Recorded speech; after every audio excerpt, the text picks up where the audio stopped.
Me ouvem bem? Sim. Como estão todos? Espero que bem. Fazia tempo que não nos víamos. Queria parabenizar a nova diretoria, a nova coordenação, que continua aí nessa missão importante, né? E toda a equipe que contribui. Parabenizo o Ivan pela apresentação. Excelente, viu, Ivan? Eu acho que a gente precisa sempre trazer essas reflexões e tentar compreender um pouco melhor o alcance dessas questões macro na nossa rotina de atuação.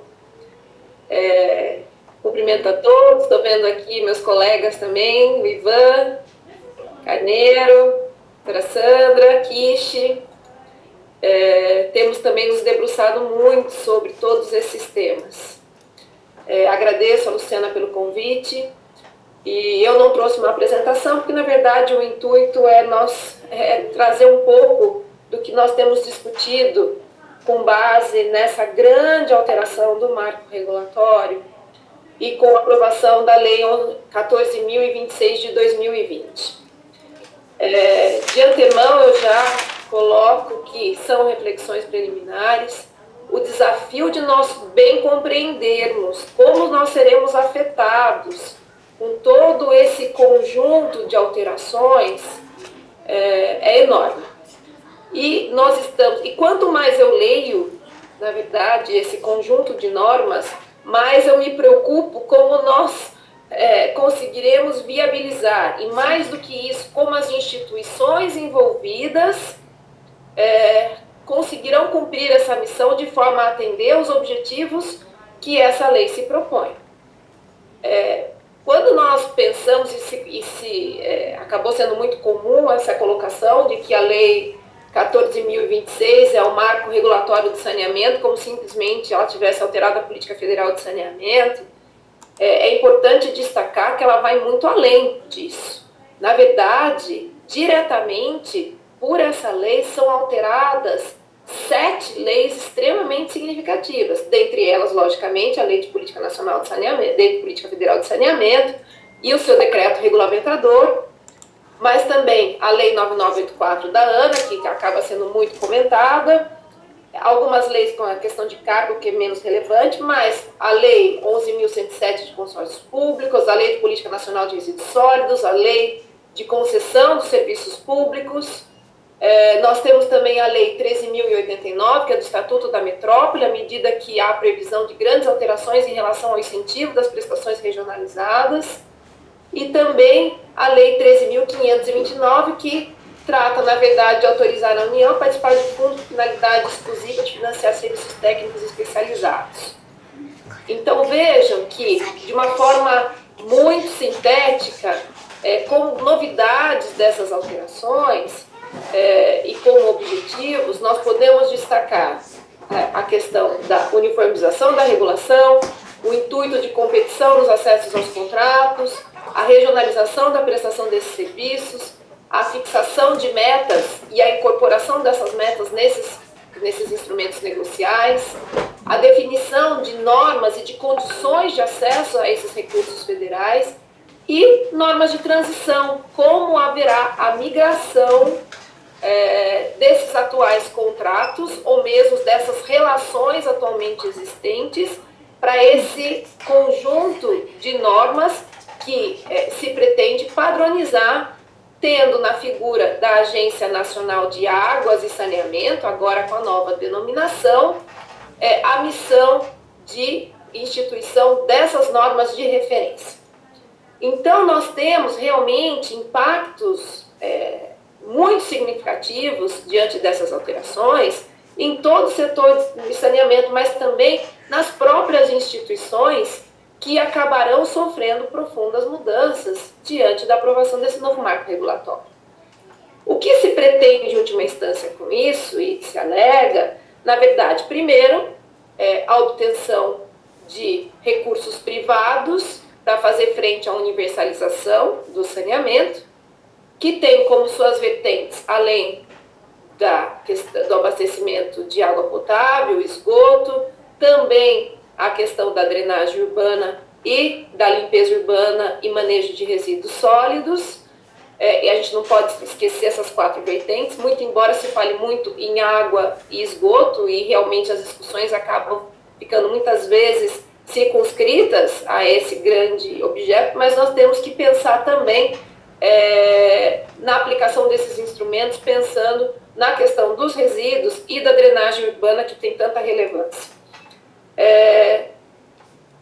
A busca desses recursos, tem sido estimada que nos últimos, e vem do histórico do quanto vem sendo pouco investido no setor de saneamento. Hoje estimado em cerca de 90 milhões na última década, mas com uma necessidade prevista de quase 500 milhões para atingimento da universalização. Então, diante desse tamanho desafio, e da nossa realidade, ainda já mais nos atendo à questão do abastecimento, com 35 milhões de pessoas ainda sem acesso à água potável e com 47% apenas de tratamento dos esgotos, com eficiência que nós bem sabemos que é até duvidosa muitas vezes, porque nós temos ainda o grande desafio da própria confiabilidade dos dados dos nossos sistemas de informação. Realmente nós temos uma missão bastante severa em relação à busca de estratégias e de ações eficientes que superem essa realidade, que é muito bem conhecida por todos. A discussão se essa opção política pelo ingresso, pela abertura do capital privado, ela tem permeado muitas das discussões que eu tenho acompanhado. Né? No entanto, eu vou pedir licença para talvez não entrar nesse momento, nessa questão, porque eu acho que isso nós temos visto bastante em relação à finalidade, a forma como isso vai ser alcançado, a eficiência ou não do setor privado para responder a isso que, em tese, o setor público não estaria atendendo, os problemas que levaram, isso também acaba levando uma reflexão, por que o setor público muitas vezes não alcançou, não conseguiu viabilizar a universalização do saneamento, né? Isso muitas vezes atrelado à questão não só dos recursos financeiros, mas a própria deficiência da capacidade técnica e de gestão dos titulares dos serviços públicos, tendo ali no município o principal titular, né, o titular dos serviços públicos de saneamento básico, são parte das discussões que é muito mais complexa e que ganha contornos bem mais difíceis de serem visualizados, de enfrentados, quando nós pensamos numa realidade de Brasil. As nossas realidades de região sudeste são diferentes de outras regiões. Eu vejo aqui, nós temos avanços, mas nós também temos na região sudeste um nível de complexidade, de adensamento que impõe medidas e estratégias muito mais severas e níveis de eficiência e de gestão de risco muito mais efetivas do que em grande parte das demais regiões do nosso país, em que não se verifica esse cenário como nós temos atualmente. Né? Desculpa, gente. Bom, passando realmente nessa questão, se nós podemos contar com a ANA, se a ANA vai conseguir cumprir integralmente essa missão.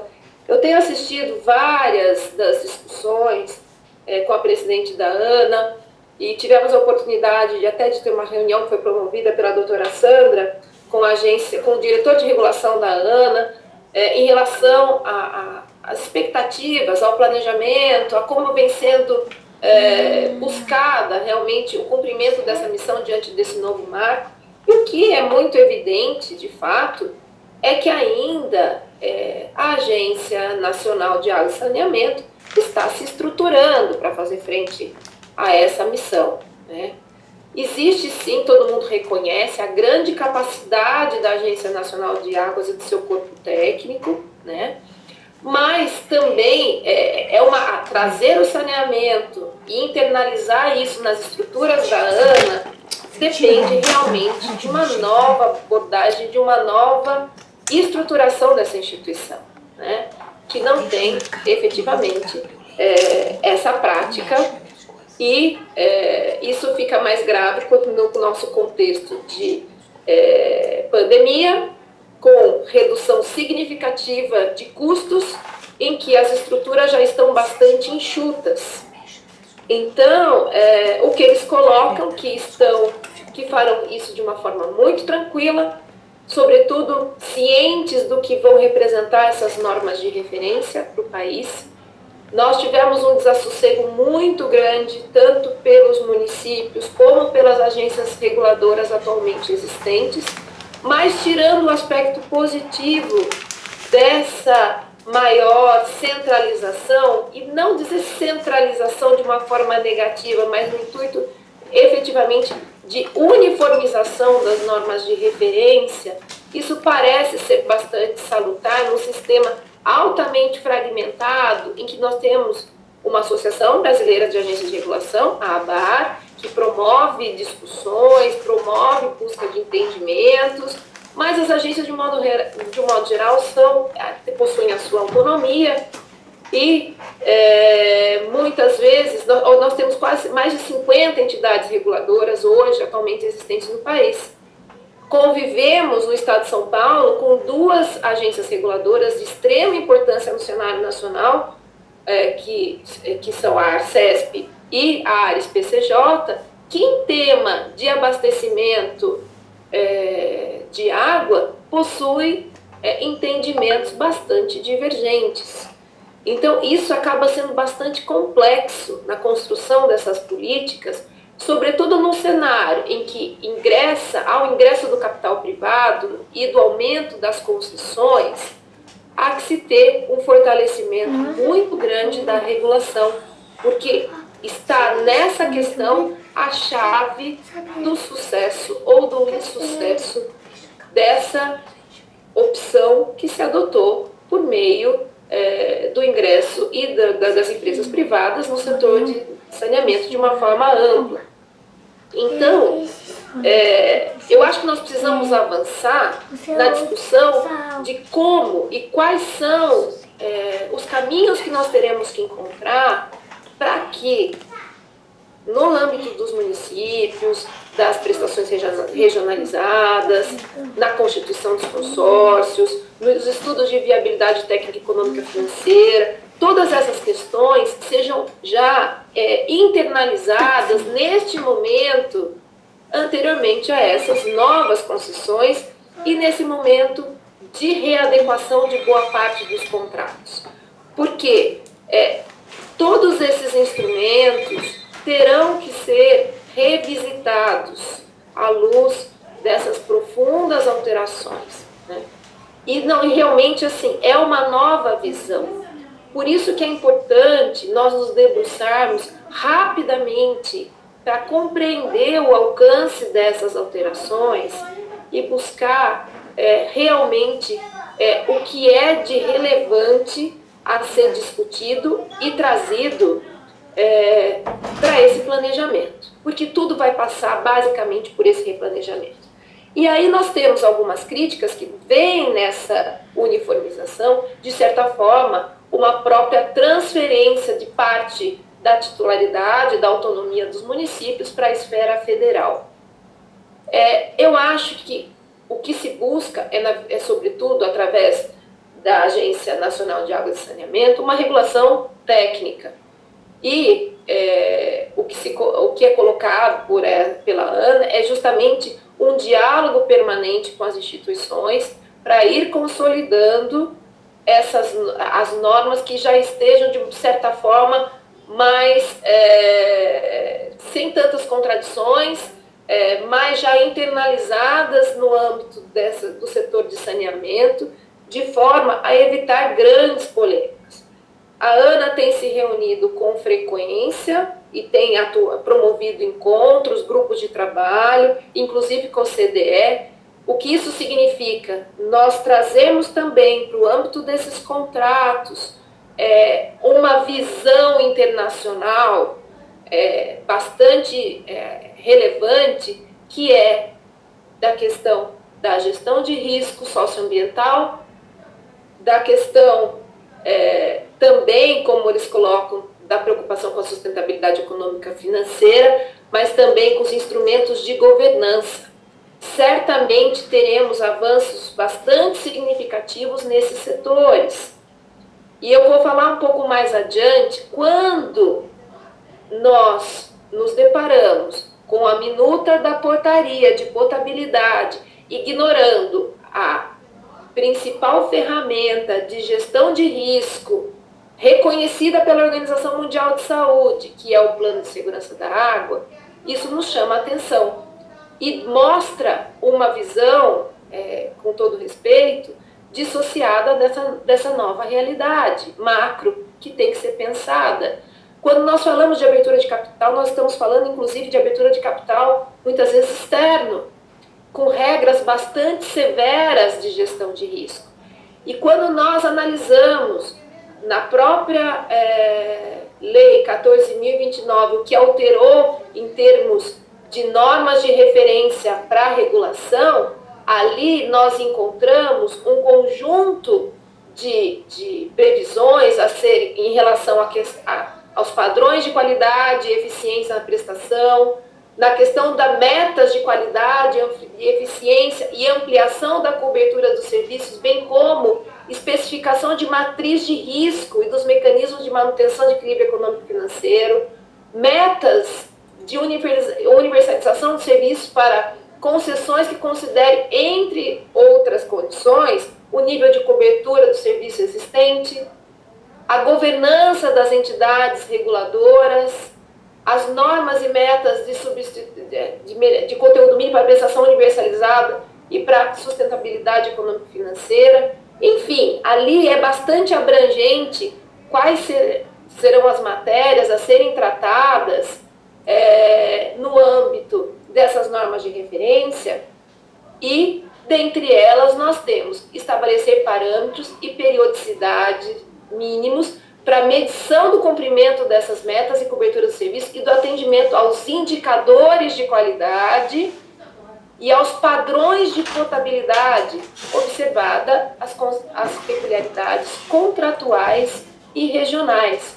Vejam aí, nesse dispositivo previsto no artigo 4º-A, inciso, parágrafo 3º, inciso 6º, a possibilidade de nós trazermos, no âmbito da própria relação contratual, esses indicadores, esses padrões, essas metas de cumprimento e de melhoria dos próprios padrões de potabilidade e de segurança da água, que é realmente algo que nós já desejávamos há muito tempo. Então, outra questão que é bastante relevante que muda um pouco o cenário de uma realidade que nós conhecemos em muitas cidades da nossa região e da Bacia PCJ, que é assegurar a prestação concomitante dos serviços de abastecimento de água e de esgotamento sanitário. Vários municípios mantiveram a prestação dos serviços pelo município no tocante ao abastecimento de água, mas fizeram a concessão de esgotamento sanitário. A ANA se posicionou, pelo menos uma das manifestações, das palestras que eu acompanhei, em que isso foi questionado, que eles estão discutindo ainda o alcance dessa previsão, que se trata, na verdade, de um princípio de saneamento básico, e realmente como isso deve ser encarado como algo obrigatório ou facultativo. Entra sempre nessa esfera da facultatividade. Para ser muito sincera, lendo os demais princípios, me parece que isso é algo obrigatório, né? Pelo menos na forma como concebida. Porque ao lado dessa uniformização e dessa integração dos serviços de esgotamento sanitário e de abastecimento, nós temos princípios como universalização, a integralidade, a questão da transparência, eficiência e sustentabilidade econômico-financeira, controle social, os princípios da segurança, qualidade, regularidade e continuidade, a integração das infraestruturas do serviço com a gestão eficiente dos recursos hídricos, da prestação regionalizada. Então, vejam a gama de princípios relevantes, e ao inserir a prestação concomitante do serviço de abastecimento e esgotamento sanitário nessa esfera, me parece que a tendência, salvo o melhor juízo, será de considerar isso como algo obrigatório, né? Já a ser enfrentado nessa transição desses novos contratos e nessa reanálise, nessa revisão dos contratos atualmente existentes. Um aspecto positivo que me chama a atenção é as repetidas vezes em que é trazida o fomento, o incentivo, ou mesmo como princípio, a articulação entre as políticas e ações de desenvolvimento urbano regional, habitação, combate à pobreza, meio ambiente, saúde, recursos hídricos, inclusive no que se refere à obrigatoriedade da observância dessa articulação e dessa integração para acesso ao financiamento, sempre assegurada a questão da governança, da transparência das ações e do controle social, por consequência, e os próprios sistemas de informação sendo colocados como ferramentas importantes para viabilizar a integração e a articulação entre essas políticas. Vejam que isso a gente já tem enfrentado há anos na nossa bacia, né? Com uma série de dificuldades, mas algo que era considerado inimaginável, né? Hoje nós estamos tendo sucesso em vários aspectos, que passa pela própria discussão em relação à articulação desses procedimentos, em relação a melhor definição dos procedimentos, a melhor coleta e produção dessas informações para que posteriormente elas sejam integradas, organizadas e disponibilizadas. E isso é fundamental, obviamente, para a construção de qualquer política pública, principalmente quando nós pensamos na obrigatoriedade, como é colocado aqui, de articulação entre todas essas políticas. Outra crítica que foi feita, que é bastante severa, realmente alguns interpretam que a observância de todas essas questões impedem o acesso aos recursos federais e aos financiamentos. Me parece que não será tão rigoroso assim, mas que haverá sim uma prioridade e um incentivo crescente por parte dos órgãos federais e de financiamento, inclusive Caixa Econômica Federal, BNDES e tantas outras instituições financeiras, para priorizar, privilegiar os projetos que contemplem, que saiam na frente para atendimento dessas questões. Quando a questão mesmo já é uma realidade, principalmente as soluções consorciadas, a forma de prestação regionalizada, a unidade regional de saneamento básico, a constituição de blocos de referência, isso nós estamos falando na necessidade de articulação não apenas entre áreas, mas também entre níveis de governo. E isso também é um desafio bastante severo, porque aí surge um papel de extrema relevância, tanto atribuído à União, mas sobretudo aos Estados, na organização justamente dessas regiões, desses blocos, e na própria Constituição, aí nós já temos a própria questão do Estatuto da Metrópole, que deve ser considerado, que deve ser aplicado, que já traz uma realidade como o saneamento e o meio ambiente entre as funções comuns. Isso já era algo que acontecia. Com a 14.026, as microrregiões também foram inseridas, mas o Estado ganha uma competência muito maior no sentido de melhor organizar esses municípios, sobretudo nessas regiões metropolitanas e nas aglomerações urbanas, em que a titularidade do município ela deve ser realizada de forma compartilhada, isso já com o Estado, né? Existe realmente a necessidade da instituição de uma governança interfederativa, coisa que avançamos muito pouco, porque seja na região metropolitana de Campinas, por exemplo, seja na aglomeração urbana de Piracicaba, essas estruturas estão bastante fragilizadas, até para nós pensarmos em como serão viabilizados os planos regionais, a constituição de eventuais consórcios que executarão e que poderão contratar com a criação de pessoas jurídicas distintas da realidade dos municípios, esses novos contratos, essas novas alternativas e abrangendo todas essas interfaces complexas que são trazidas por essa legislação. Então vejam que algumas coisas, de qualquer forma, terão que ser cumpridas.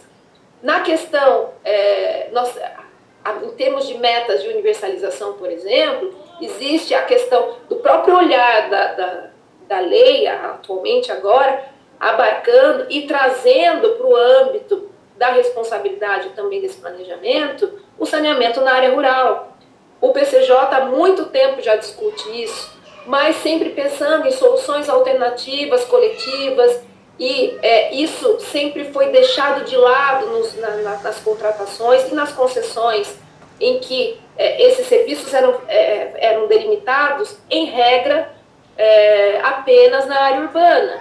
Com essa nova visão da universalização, trazendo o setor rural também para o âmbito desses contratos, isso muda muita coisa e tem que ser replanejado.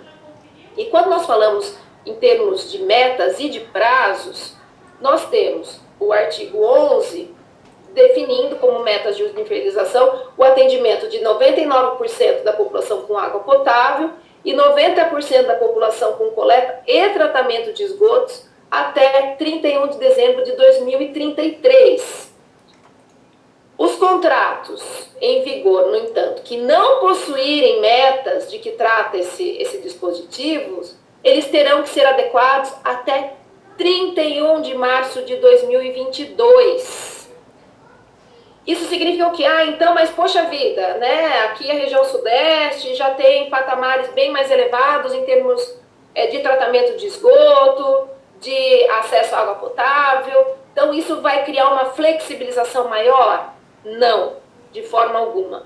Porque no mesmo dispositivo, a universalização ela deve ser antecipada caso as receitas advindas dessa prestação eficiente dos serviços permitam que isso ocorra antecipadamente. Isso é expresso e deve ser introduzido justamente nessa revisão contratual, caso isso não ocorra, mesmo nos contratos já existentes, até 31 de março de 2022. Essa transição, gente, é bastante complexa, tá? Em relação ao que vai ocorrer com cada situação contratual, mas ela será necessária. E pensem que nós temos um prazo muito curto. E aí eu retomo a discussão em relação à questão da Agência Nacional de Águas, que ainda está se estruturando, que ainda vai constituir um corpo técnico mais abrangente. E aí nós temos essa situação justamente de como viabilizar essa articulação e essa regulação que possivelmente vai acontecer, mas ainda no âmbito dessas agências reguladoras locais. Na área de resíduos, por exemplo, vale chamar a atenção que se encontra em consulta pública. Na área SPCJ, a resolução que vai tratar da questão da limpeza urbana e do manejo de resíduos sólidos. E essas normas já existentes certamente serão aproveitadas, vamos dizer assim, pela Agência Reguladora Federal. Todas essas discussões sobre inconstitucionalidades relacionadas à titularidade, a como será o papel realmente do município nesse contexto regional, que no caso, já por força do Estatuto da Metrópole, essa adesão a essa governança federativa, ela é obrigatória, onde já existe uma aglomeração urbana, uma região metropolitana. No estado de São Paulo, nós temos 7 regiões metropolitanas, mas boa parte delas sem agência, sem uma estrutura montada, que na verdade terá que ser urgentemente melhorada para fazer frente a essa nova situação. Por isso que nós temos tanto essa preocupação em relação à organização desse novo cenário. Em relação mais propriamente à questão agora, que voltando e trazendo como ponto de convergência, como se insere a norma de potabilidade em relação a isso tudo? Vejam, nós discutimos já nos últimos anos também, a doutora Sandra era um dos membros integrantes desse grupo de trabalho, junto ao Ministério da Saúde. Nós já trazíamos boa parte das nossas preocupações em relação às competências, seja da Secretaria Estadual de Saúde, seja das secretarias municipais, em relação à questão da vigilância da qualidade da água para consumo humano, e tudo isso ganha muito mais força nesse contexto que hoje nós passamos. Como disse a Rosiane, isso já nos preocupava, nós já vínhamos nesses diálogos com o Ministério da Saúde, colocando a preocupação e a necessidade de alinhamento da minuta da portaria de potabilidade com essas novas regras, porque o projeto já bem mostrava os rumos, os caminhos que nós estávamos indo, né? E realmente, então, nós precisávamos compatibilizar isso. Me parece que essa minuta terá que ser revista em muitos aspectos. Basta nós mencionarmos e nesse processo de consulta pública foram oferecidas 1.176 contribuições. Se por um lado nós podemos dizer assim, olha que coisa positiva, as pessoas estão participando mais, as instituições estão trazendo o seu ponto de vista, do nosso sentir, não, isso também é um fato, porque o Ministério da Saúde ele tem que ser elogiado nesse processo de participação, que promoveu, ainda com uma série de dificuldades, pela equipe bastante enxuta que possui, mas nós achávamos que essa norma não estava pronta, e não está ainda pronta para ser aprovada como ela foi proposta. Ela tem pontos conflitantes extremamente severos. E mais do que na parte técnica, eu vejo isso, a discussão durante a revisão da portaria foi dividida em 2 grandes temas. O primeiro relacionado às competências e responsabilidades, e o segundo relacionado aos padrões de potabilidade e plano de amostragem. A parte técnica, e aí a gente percebe que houve um esforço muito grande nessas discussões técnicas, mas a jurídica ainda possui lacunas e dúvidas extremamente severas, que não respondem aos problemas que nós já enfrentamos na nossa região há muito tempo. Quando nós tentamos buscar clareza na definição das responsabilidades entre a vigilância sanitária, a atuação da vigilância sanitária municipal, a atuação da vigilância sanitária estadual por meio da GVE,